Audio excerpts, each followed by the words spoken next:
함께 하신 여러 모두에게 우리 주님의 사랑과 은혜가 늘 충만하시기를 주님의 이름으로 축원합니다. 모든 일들 가운데 하나님의 뜻이 이루어지고 하나님의 역사가 이루어지는 그런 일들을 늘 경험하며 살아가는 우리 모든 성도들이 되어질 수 있기를 바랍니다.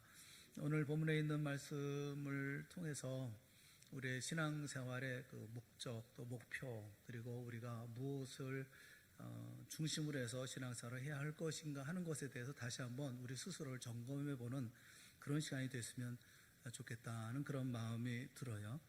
오늘 본문에 바울의 몸에서 손수건이나 앞치마 가져다가 병든 사람에게 얹어도 병이 낫고 귀신도 나가는 그런 놀라운 기적이 일어났다는 것이죠.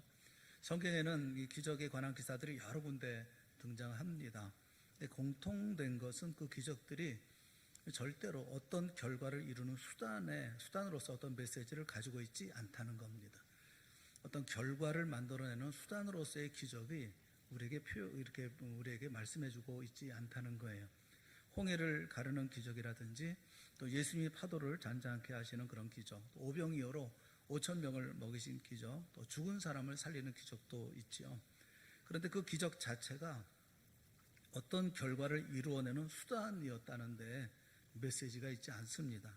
언제나 그 기적은 하나님의 주권, 하나님의 능력, 그리고 그 기적을 베푸시는 그 대상을 향한 사랑과 은혜 가운데 있습니다. 그러니까 관계성을 증거하기 위해서, 하나님과 우리와의 관계를 증거하기 위해서 등장한다고 하는 것, 예수님이 누구인가를 나타내는 표적으로 등장하든지 그 일들을 통해서 하나님이 우리를 어떻게 사랑하시는지 언제나 이런 관계성 속에서 등장한다는 것을 잊지 말라는 거예요. 오늘 본문에 있는 말씀은 그 기적이 어떤 수단과 방법이 되었을 때 나타나는 그 결과를 아주 중요하게 다루고 있는 그런 말씀입니다.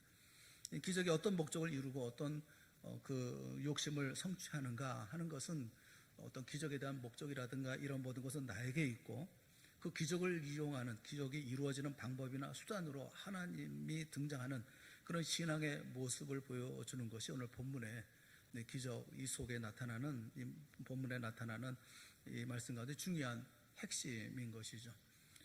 바울의 몸에서 손수건이나 앞치마를 가져다가 병든 사람에게 얻기만 해도 병이 낫는 놀라운 결과가 나타나니까, 놀라운 일들이 일어나니까 어떤 사람들이 그 방법을 써서 자기가 원하는 어떤 결과를 만들어내려고 하는 그런 사람들이 있었다라는 거죠. 자기가 원하는 어떤 일을 하려고 하는 사람들이 있었다는 거예요. 그 일을 일으키시는 분을 알고 또 경배하고, 또 그 일을 일으키시는 주권자이신 하나님과의 자기의 관계를 항상 생각하고 그 가운데서 우리가 그 관계를 이루어나가는 일은 뒷전으로 밀어버리는 그런 부류가 생겨났다는 겁니다. 본문의 14절 15절 말씀해 보면, 주대의 한 제사장 스게와의 7 아들도 이 일을 행하더니 악귀가 대답하여 이르되 내가 예수도 알고 바울도 알거니와 너희는 누구냐? 그래서 너는 누구냐? 이렇게 얘기를 하고 있죠. 여기 16절에 보면 악귀 들린 사람이 그들에게, 왜 그들입니까? 악귀 들린 사람은 하나예요. 하나인데 그들은 7입니다. 스게와의 7 아들, 7이니까 한 사람이 7에게 덤벼든 거 아니겠어요?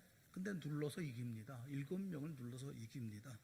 모두 상처를 입고 또 옷도 다 제대로 걸치지 못한 채 황급하게 도망을 가버리고 말았다라는 거죠. 그러니까 왜 믿음이 없이 예수님의 이름을 이용하거나 예수님의 이름을 주문처럼 사용하게 됐을 때 입을 수 있는 화를 입게 된다고 하는 것을 입증해 주고 있는 아주 중요한 말씀이에요.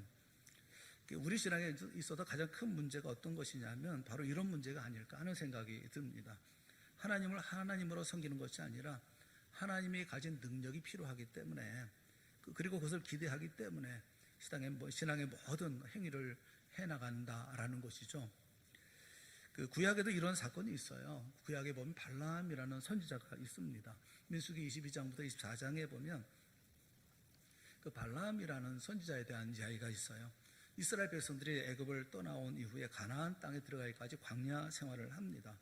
근데 그동안에 그들의 길을 막았던 여러 나라와 전쟁을 벌이는데 대표적인 전쟁이 그 아모리 왕 시혼과의 전쟁과 바산 왕 옥과의 전쟁이에요. 그 전쟁에서 이스라엘이 그들을 멸망시켜 버립니다.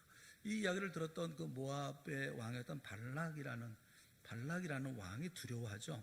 그래서 이 민족을, 이 이스라엘 백성들을 어떻게 저지할 건가, 자신들의 힘으로는 도저히 될 것 같지 않아서 그래서 부른 사람이 발람이에요. 돈을 주고 발람을 부릅니다. 하나님의 선지자인 발람을 돈을 주고 사서 그래서 이스라엘을 저주하도록 하는 것이죠. 돈 주고 부른 사람이 발람입니다. 발람은 돈에 혹해서 그래서 이제 하나님께 물어봅니다. 갈까요 말까요? 가야 되나요 말아야 되나요? 그럴 때 하나님께서 가지 말라 이렇게 말씀하시죠. 그런데 이 발락이 다시 사람들을 보냅니다. 이제는 좀 더 높은 관직에 있는 사람, 이런 사람을 보내서 다 보내죠. 하나님은 가지도 말고 저주하지도 말고 이스라엘 백성들을 복을 받은 자들이기 때문에 저주하지 말라 이렇게 말씀을 하는데도 불구하고 다시 사람들을 보냅니다. 이 발람이 돈에 눈이 어두우니까 가고 싶은 겁니다. 가고 싶어서. 우여곡절 끝에 하여튼 가도 좋다 허락을 받고 가요. 근데 하나님이 허락하기는 하는데 가서 내가 이르는 말만 해라. 내가 하라고 하는 말만 해라. 이렇게 지시를 합니다. 그러면서 가면서 여러분 잘 알고 있는 것처럼 나귀가 말하죠. 왜 3번이나 나를 때립니까? 뭐 이러면서 말을 하지 않습니까? 그러면서 천사 눈을 열어주셔서 천사가 칼을 들고 있는 것을 보게 되죠. 그 앞에서 또 발람이 돌아갈까요? 그랬더니 함께 가라. 함께 가고 이르는 말, 하나님이 이르는 말만 하라. 이렇게 해서 가도 좋다는 허락을 받고 갑니다. 가는데 하나님이 하라는 말만 하도록 이게 하는 것이죠. 발람은 가서 저주를 하려고 하지만 하나님이 저주를 못하게 하니까 계속 축복만 합니다. 바알의 산당에 가서도 축복하고 또 비스가산 쪽으로 데리고 가니까 그 꼭대기에서도 또 축복하고 또 부월산의 꼭대기에 또 세우니까 거기서도 축복하고 애가 탄 발락이 여기 세워봐도 축복하고 저기 세워도 축복하고 그래서 축복만 하니까 결국 이스라엘을 저주하는 일을 실패하고 말죠. 실패로 돌아가고 맙니다. 문제는 민수기 25장에 보면 그 사건 있는 그 이후에 25장에 보면 재미있는 사건이 둘을 이어 나옵니다. 발람이 돌아갑니다. 돌아가고 난 후에 25장에 말씀하고 있어요. 민수기 25장 1절부터 3절에 있는 말씀인데 말씀 좀 띄워주세요. 우리 한번 같이 쭉 한번 읽어보면 좋을 것 같습니다. 한꺼번에 읽어보겠습니다. 이스라엘이 시딤에 머물러 있더니 그 백성이 모압 여자들과 음행하기를 시작하니라. 그 여자들이 자기 신들에게 제사할 때에 이스라엘 백성을 청하매 백성이 먹고 그들의 신들에게 절함으로 이스라엘이 바알보엘에게 가담한지라. 여호와께서 이스라엘에게 진노하시니라. 이스라엘 백성들이 모압 여자들이 섬기는 우상에게 가서 절하는 아주 이상한 사건이 벌어집니다. 이 사건을 요한계시록 2장 14절에 설명을 해주고 있어요. 요한계시록 2장 14절에 있는 말씀 한번 같이 봅시다. 그러나 내게 두어 가지 책망할 것이 있나니 거기 내게 발람의 교훈을 지키는 자들이 있도다. 발람이 발락을 가르쳐 이스라엘 자손 앞에 걸림돌을 놓아 우상의 제물을 먹게 하였고 또 행음하게 하였느니라. 그러니까 발람이 하나님이 저주를 못하게 해서 저주를 못하고 하나님이 시키는 대로 복을 예언을 합니다. 그런데 발람은 하나님 편이 아닙니다. 상금 편이죠. 돈 편입니다. 돈을 주는 사람 편이죠. 돈을 얻기 위해서 무슨 짓이든지 하는 그런 사람이에요.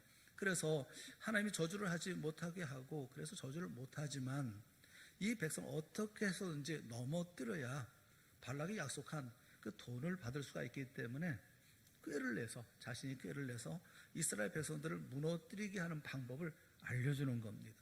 그것은 바로 여인들을 이용하는 거죠. 모압 여인들을 마치 마타하리처럼 그 사명을 띠고 이스라엘 백성들에게 들어가서 그래서 그들의 신앙을 회복하고 모압에서 섬기는 이방 우상들을 섬기게 하는 그런 일을 하는 것이죠.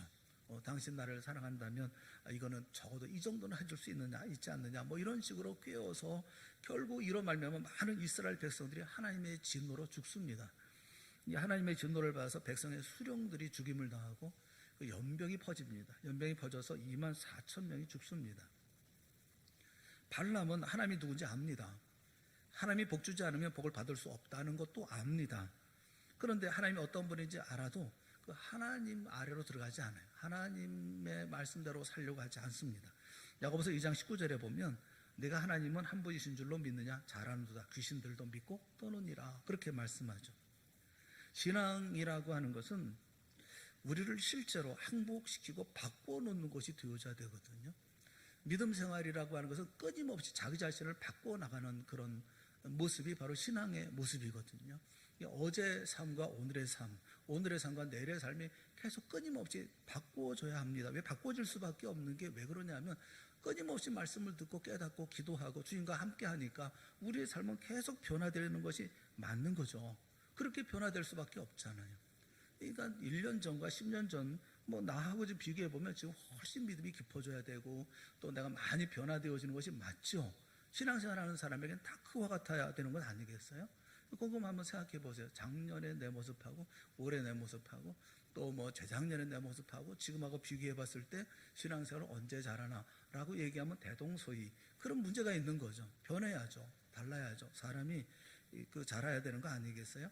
신앙이라는 것은 늘 항복하고 늘 바꿔나가고 늘 변화되는 것이거든요. 어제 잘못하고 내가 잘못한 걸 생각하고 오늘 바꿔나가고 또 오늘 잘못한 걸 생각해서 내일 또 바꾸려고 애쓰고 노력하고 몸부림치고 이러면서 변화되어져 나가는 것이 신앙이거든요. 하나님이 누구신지 아냐? 알면 그 앞에 엎드려서 그에게 매달리고 만약 그렇지 않으면 귀신과 다를 바가 없다. 그런 말씀이거든요. 귀신들도 믿고 떠느니라. 그 말이에요. 귀신들도 믿어요. 사실 귀신들만큼 잘 알겠습니까? 점치러 가가지고 점쟁이가 하는 말이 아이고 당신은 여기에 올 사람이 아닙니다. 당신은 저보다 센 분이 지키고 있는 분이기 때문에 나가십시오. 그래서 기뻐해서 돌아오는 이상한 사람들이 있어요. 그럼 문제는 다음 주에 또 어떤 분이 또 아주 심각해서 심각한 얼굴로 하고 있어서 왜 그러십니까? 물어보니까 그 이야기를 듣고 점쟁이한테 갔더니 아이고 당신은 왜 오셨습니까? 그렇게 말하지 않아서 아주 심각해졌다는 게 멍청한 사람이 있어요. 귀신들도 압니다. 귀신들도. 그래서 예수님이 거라사 지방에 군대에 귀신 들렸던 사람을 만났을 때 귀신이 뭐라고 얘기합니까? 마가복음 5장 7절에 보면 큰 소리로 부르짖어 이르되 지극히 높으신 하나님의 아들 예수여 나와 당신이 무슨 상관이 있나이까? 뭔 상관이 있습니까? 원하건대 하나님 앞에 맹세하고 나를 괴롭히지 마옵소서 하니 아무 상관이 없는데 왜 오셔서 왜 이렇게 하십니까? 하나님이 누군지 압니다. 그런데 문제는 뭐냐면 아무런 상관도 없고 아무런 관계도 없는 거예요. 귀신은요 하나님이 누군지 압니다. 예수님이 누군지 압니다. 믿음으로 살아가는 사람이 누군지 압니다. 아무런 상관이 없어요. 아무런 관계도 없습니다. 오늘 본문 우리가 오늘 본문의 내용을 놓고 우리가 점검해 봐야 되는 이유가 바로 이거예요. 신앙생활을 하십니까? 예, 하나님을 믿고 여러분 기도하십니까? 도대체 어떤 차원의 신앙생활을 하고 계십니까? 세상에서 요구하는 모든 것을 이루어주는 분으로 믿고 의지하고 붙잡고 있는 일종의 하나님을 믿고 섬기는 것이 부적이고 주문이라고 한다면 여러분 다시 한번 생각을 해봐야 돼요. 원래 하고 싶은 것은 다 내 안에 있는 것이고 우리 자신이 마음속에 욕심과 목표와 그 뜻이 다 있고 하나님은 언제나 여러분의 지원 병력에 불과하다고 한다면 여러분이야말로 귀신하고 방불한 거죠. 하나님과 무슨 관계가 있고 무슨 상관이 있는 겁니까? 극단적인 표현이겠지만 신앙상의 원리를 보면 성도로서 성도가 무엇인지 모르고 성도가 해야 할 어떤 그 기대가 아닌 그런 다른 기대를 하는 사람들이 꽤 많이 있다라는 거예요. 이 발람과 대조되는 사람이 구약성경에 또 한 사람이 있는데 그 사람이 야곱입니다. 야곱이 임종에 가까웠을 때 이제 거의 이제 죽음에 가까웠을 때 12 아들에게 축복하죠. 그리고 유언을 합니다. 유언겸 축복을 하는 장면이 있어요. 창세기 49장에 보면 야곱이 축복을 하는 장면이 있습니다. 창세기 49장 26절에 있는 말씀 우리 한번 같이 읽어보면 좋겠어요. 다 같이 봅시다. 시작. 내 아버지의 축복이 내 선조의 축복보다 나아서 영원한 산이 한없음 같이 이 축복이 요셉의 머리로 돌아오며 그 형제 중 뛰어난 자의 정수리로 돌아오리로다. 여기가 참 재미있어요. 앞부분을 다시 한번 보여주실래요? 지나간 부분. 그거보다 앞부분이요. 앞부분에 있는 말씀이요. 네, 그거 좀 띄워놔 주세요. 이 축복하는 것이 아주 당당하고 이렇게 확신에 차 있을 수가 없어요. 여기 그렇게 얘기하죠. 네 아버지의 축복이 내 선조의 축복보다 나아서 굉장히 단호합니다. 너는 누굽니까? 요셉이죠. 요셉을 가르쳐 얘기하면 네 아버지. 그러니까 네 아버지는 누굽니까? 야곱 자신입니다. 그러니까 요셉에게 지금 야곱이 얘기하고 있는 거예요. 내 선조는 누굽니까? 내 선조의 축복. 내 선조는 아브라함과 이삭이죠. 그러면 아브라함과 이삭과 야곱 중에 누가 신앙이 제일 좋습니까? 아브라함이 좋습니다. 그런데 야곱이 뭐라고 합니까? 내 축복이 아브라함의 축복보다 낫다. 솔직히 야곱의 인생 중에서 큰 소리 칠 만한 게 뭐가 있나요? 야곱이 잘한 게 뭐가 있습니까? 하나도 없습니다. 그는 사기꾼이고 강도고 약탈자입니다. 이름 자체도 그렇고 생애가 그렇습니다. 그런데 자기의 축복이 아브라함의 축복보다, 이삭의 축복보다 더 낫다. 그렇게 얘기를 하고 있어요. 어떻게 낫다는 겁니까? 축복이라는 말이 나왔으니까 축복이라는 것은 복을 주는 게 아니라 복을 비는 거죠. 복을 비는 것을 축복이라고 그러죠. 그 빌축자 써서 이제 복을 비는 거죠. 축복이라는 말과 뭐 보통 강복이라고도 얘기하는데 혼용해서 요즘에는 뭐 일상적으로 사용합니다. 뭐 하나님께서 우리에게 축복해 주시고 이렇게도 사용합니다. 뭐 그자 뜻대로 하면 축복과 강복은 달라요. 복을 빈다는 거하고 복을 준다는 것은 다릅니다. 내가 복을 주는 것이라고 하면 내가 실력이 있어야 되지 않겠습니까? 복을 비는 것은 또 이야기가 다르죠. 복을 주는 분이 계시기 때문에 비는 것이죠.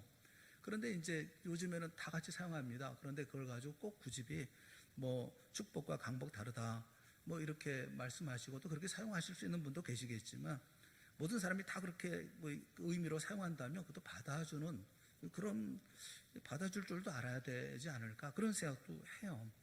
사실 우리가 그런 말들 많잖아요. 역전압 같은 말이 반복되잖아요. 역전 그럼 되는데 역전압 또 뭐 사전예약 사전예약도 틀린 말 아닙니까? 앞전자 쓰고 있잖아요. 그 다음에 미리 예자 쓰지 않습니까?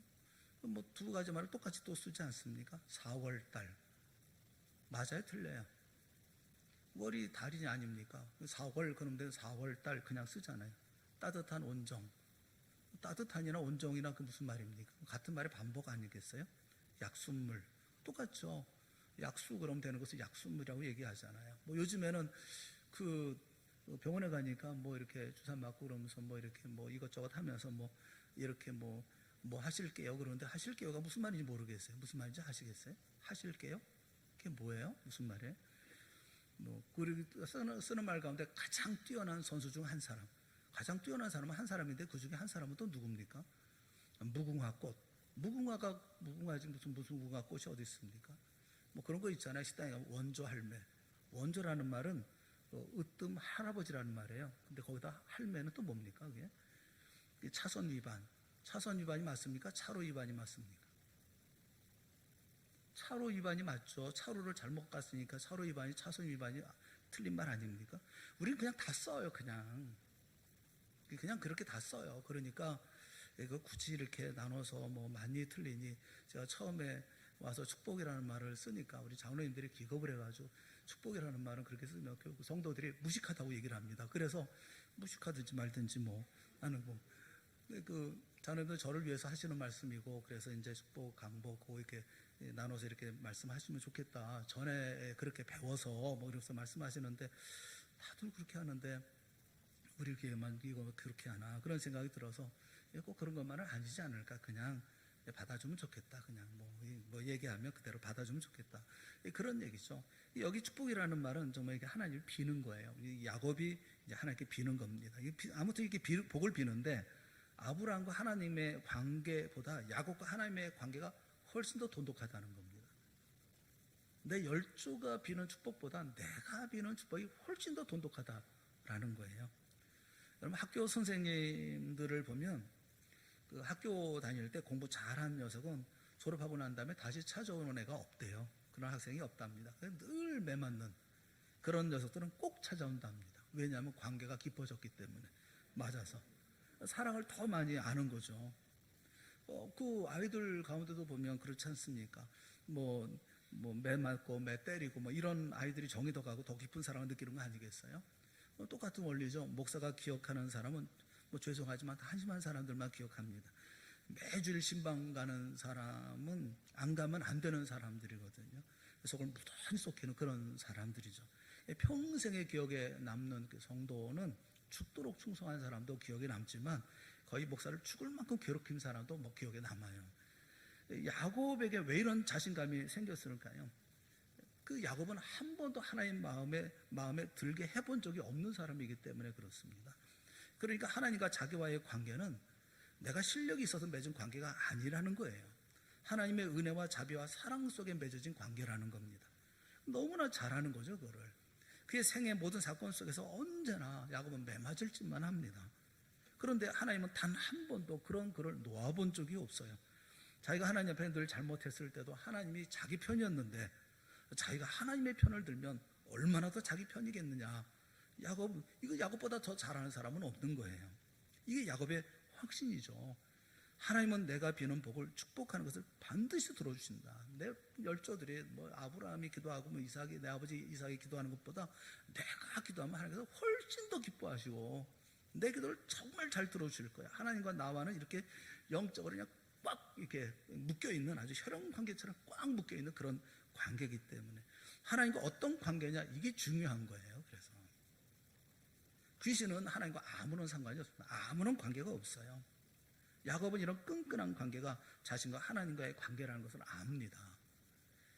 오늘 우리는 하나님하고 나하고 무슨 관계냐 하는 것이 아니라 어떻게 하면 하나님 손에 있는 것을 빼앗아내느냐라는 것밖에는 하나님 앞에 하나님께 기대하거나 뭐 알고 있지 않은 경우가 참 많이 있는 것 같아요. 이 본문의 말씀이죠. 하나님을 내가 알아. 바울도 내가 알아. 넌 누군데? 여러분, 우리의 기도가 하나님과 자신과의 영적인 어떤 뗄래야 뗄 수 없는 관계, 하나님을 높이고 그 자녀된 관계 속에서 어떤 투정, 요구, 뭐 이것이 표현되는 기도여야 되고 간구여야 되고 신앙이어야 되는 거 아니겠어요? 그런데 교회 나가는 사람 다 잘 된다더라. 뭐 기도하면 애가 대학에 척척 잘 붙는다더라. 뭐 늘 주시옵소서, 뭐 돈을 주시옵소서, 아파트 당첨되게 하여 주시옵소서, 뭐 좋은 학교에 입학하게 하여 주시옵소서. 어떤 분들은 심지어 로또 당첨되게 하여 주시옵소서. 하나님과 상관관계가 점점 없어지고 있는 거 아니겠어요? 하나님과 더 끈끈한 관계가 되어져야 되는 것이 아니겠습니까? 오늘 본문의 말씀에 보면 마술했던 사람이 이 일을 보고 난 다음에 책을 가져옵니다. 자신들의 책을 다 가져옵니다. 그래서 책을 그 당시 책은 양피지로 만든 책이라든지 파피루스로 만든 책이라든지 이 책을 가져와서 그래서 책을 다 불살라 버립니다. 근데 그 책값이 여기 은 5만 드라크마라고 얘기를 하고 있어요. 은 5만이라고 얘기를 하고 있어요. 그러니까 책 한 권 값을 다 매긴 모양이죠. 그래가지고 책을 다 불살라 버렸는데 그 책이 은 5만 드라크마입니다. 은화 1드라크마는 한 사람, 성인 한 사람이 하루 일한 품삯이에요. 은화 그게 한 드라크마거든요. 근데 5만인분이요. 5만 드라크마라고 하면 365일 매일 일하면 몇 년이 걸리냐면 137년이 걸리는 액수입니다. 매일 일하면 137년이 걸리는 거예요.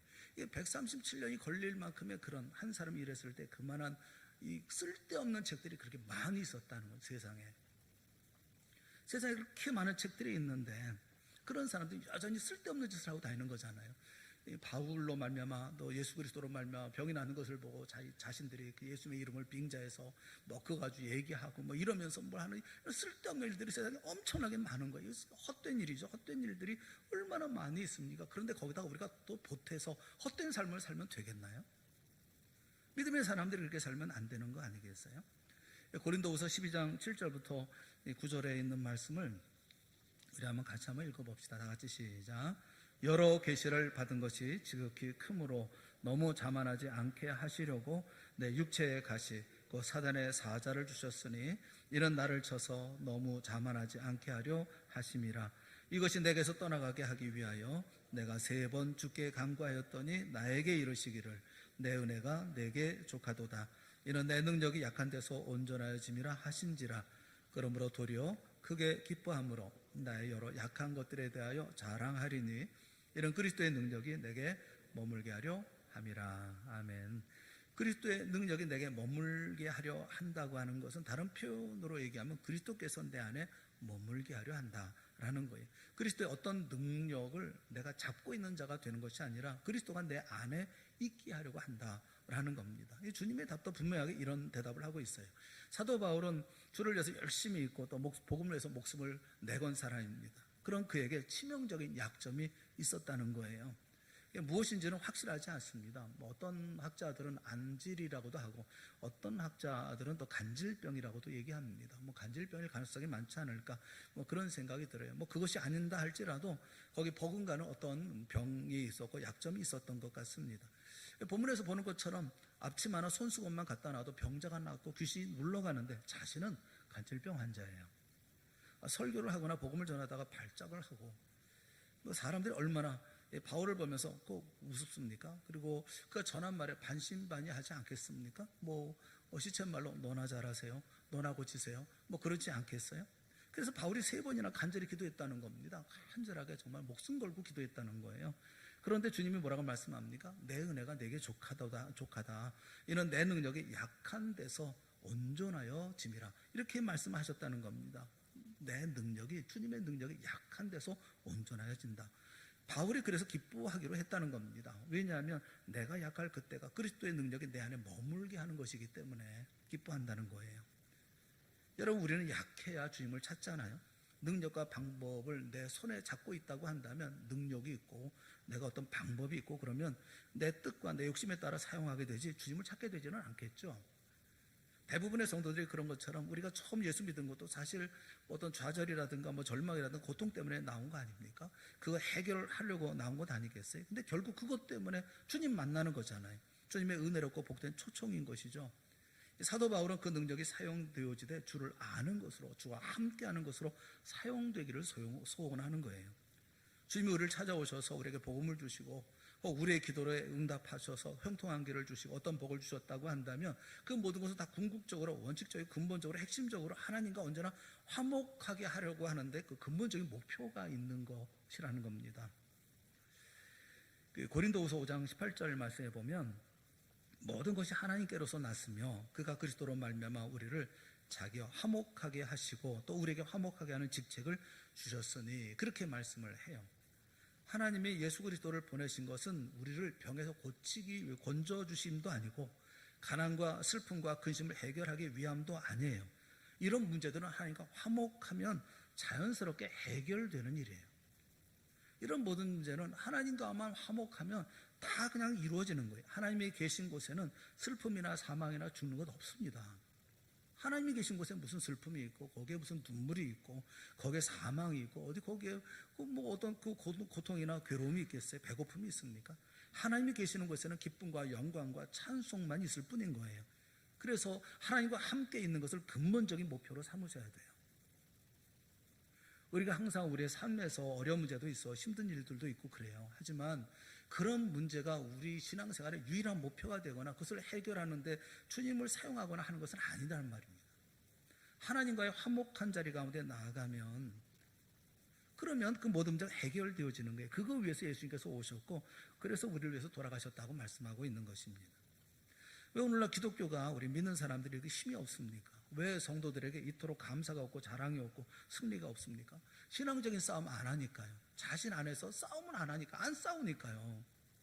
안주하고 있으니까요. 세상 싸움만 하고 있으니까요. 어떻게 하면 잘 살까? 어떻게 하면 저 사람보다 나을까? 어떻게 하면 이렇게. 여러분, 세상 사람처럼 헛된 것을 구하고 세상에 썩어질 영광을 구하기 때문에, 그러니까 우리는 신앙적인 싸움 안 하니 우리가 감사가 어디 있으며 자랑할 게 뭐가 있겠어요?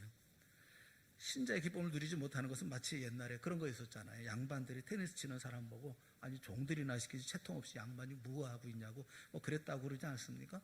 우리도 신앙생활 다 종들을 시키지 않습니까? 무슨 종을 시킵니까? 돈이라는 종이요. 헌금하고 그럼 신앙생활 다 했다고 생각하죠? 11조 했으면 신앙생활 다 했다고 생각하고 헌금하고 감사헌금하면 감사한 마음 다 표현했다고 생각하죠? 여러분, 성도답게 하나님께 요구하시는 목표를 세워놓고 하나님과 사귐이 깊어지는 것으로 하루하루 우리가 믿음의 삶을 살아야 되는 거잖아요. 감사하면 감사헌금 내는 것으로 끝나는 게 아니고 정말 감사한 삶으로 살아야죠. 우리는 헌금하면 끝이에요. 감사해서 감사한 거 했으니까 이제는 끝. 감사 다 끝난 거고. 우리는 이 돈이라는 종을 가지고 다 하잖아요. 힘들게 우리가 해. 이걸로 종으로 다 하지. 그런 거 뭐가 다를 바가 있어요? 세월이 흘러갈수록 성도된 여러분의 지위 이런 데 하나님을 알아가는데 좀 진전이 없다고 한다면 여러분 놀고 있는 겁니다. 그냥 나쁜 짓 안 했다고 해서, 죄 짓지 않았다고 해서, 뭐 신앙적인 그런 모든 행위를 해나가고 있다고 해서 성도로서의 책임을 다하고 있다고 생각하면 절대로 안 된다는 거예요. 인생이 하루하루 쌓이거나 우리 한 달 이렇게 쌓여간다고 한다면 하나님을 아는 일, 그리고 하나님을 아는 일을 그만큼 알았으면 하나님의 사람으로 여러분이 바뀌어지는 일도 마땅히 전진이 있어야죠. 변함이 있어야죠. 아이들은요, 가만히 놔두면 다 큽니다. 먹으면서 다 커요. 아이들은 그냥 있으면 자꾸 커집니다. 뭐 금방금방 크잖아요. 여러분들 예배 시간마다 커져야 되잖아요. 먹었으면 커져야 되잖아요. 하나님을 아는 일에 깊어져야 되지 않겠습니까? 교회를 다닌 지 30, 40년이나 됐는데 아직도 어린아이들처럼 남에게 안겨다니고 그러면 되겠습니까? 다들 애는 어린애 같잖아요. 애들은요, 좀 뭐라고 그럴 때 삐죽삐죽거리고 삐지고 그러면 그거 이쁘기는 해요. 여기 김성경 집사님 아들 그 도윤이 같은 경우도 애가 그러고 다니는 거 보면 예쁘잖아요. 승질 내기도 하고 화를 내기도 하고 삐지기도 하고 그거 이쁘잖아요. 근데 어른이 삐지면 보기 싫어요. 그러면 세상만 나가면 다 손도 못 써보고 KO 돼서 돌아와서 목사한테 제가 나 때렸어요. 대신 가서 때려주세요. 뭐가 답답해서 제가 가서 때려주겠어요. 매 맞고 돌아오면 자식 때리는 법입니다. 그동안 먹고 크고 허리가 36인치 나가면서 그래 그것 하나 제대로 이기지 못하고 돌아오냐? 자식 때리는 법이에요. 여러분, 우리가 하나님 앞에 더 좋은 믿음의 사람으로 성장하고 자라야 되지 않을까 싶어요. 우리는 변화해야 됩니다. 거룩해져야 되고 성숙고 하나님께서 원하시는 좋은 믿음의 사람들로 늘 변화되어져 나가야 돼요. 참 안타깝고 답답해서 늘 여러분에게 말씀드리는 것은 우리가 하나님 바라보면 은혜가 되고 주님 바라보면 마음이 해결이 되고 주님과 함께 할 때 그 모든 건 문제가 되지 않는데 왜 주님 안 바라보고 자기만 자기를 속 태우고 자기만 아프고 자기만 힘들게 왜 그러고 있을까 하는 생각이 들 때가 간혹 있기 때문에 그렇습니다. 어떤 분이 그런 얘기 하더라고요. 교회 안에는 올챙이들만 있다고. 20, 30년 먹은 올챙이 무만해져 가지고 논두렁에 여기 하나 저기 하나 구르면서 논농사도 망치고 물도 맞고 그러고 있다고 그런 얘기 하시는 분이 계시더라고요. 개구리가 되자고요. 한 목사님한테 물어봤어요. 올챙이가 언제 개구리가 되냐? 그때 5월달이 된대요. 아이고, 한 주간 더 남았어. 5월달에는 개구리가 되자고요. 네, 올챙이가 다 부화해서 변해서 뒷다리 나오고 앞다리 나오고 이러면서 개구리가 된다는데 우리도 좀 거기서 나와야 되지 않겠어요? 이제는 좀. 야고보서에 보면 야고보 사도가 이렇게 얘기해요. 야고보서 2장 18절에 내 믿음을 내게 보이라. 나는 행함으로 내 믿음을 내게 보이리라. 내 믿음을 내게 보여. 나는 행함으로 내 믿음을 보여주겠다. 이렇게 말씀하잖아요. 이것이 우리 성도들의 이런 대답이 됐으면 참 좋겠습니다. 내가 행함으로 내 믿음을 주님 앞에 보이겠습니다. 모든 사람한테 보이겠습니다. 이렇게 믿음의 진전이 있는 좋은 믿음의 삶을 살아가는 오늘 본문의 말씀을 이렇게 보면서 이런 어리석은 낭패보고 망신당하고 이런 삶이 아니라 정말 바울과 같은 그런 믿음의 역사를 만들어가는 우리 동산의 모든 성도들이 다 되어질 수 있기를 주님의 이름으로 축원합니다. 함께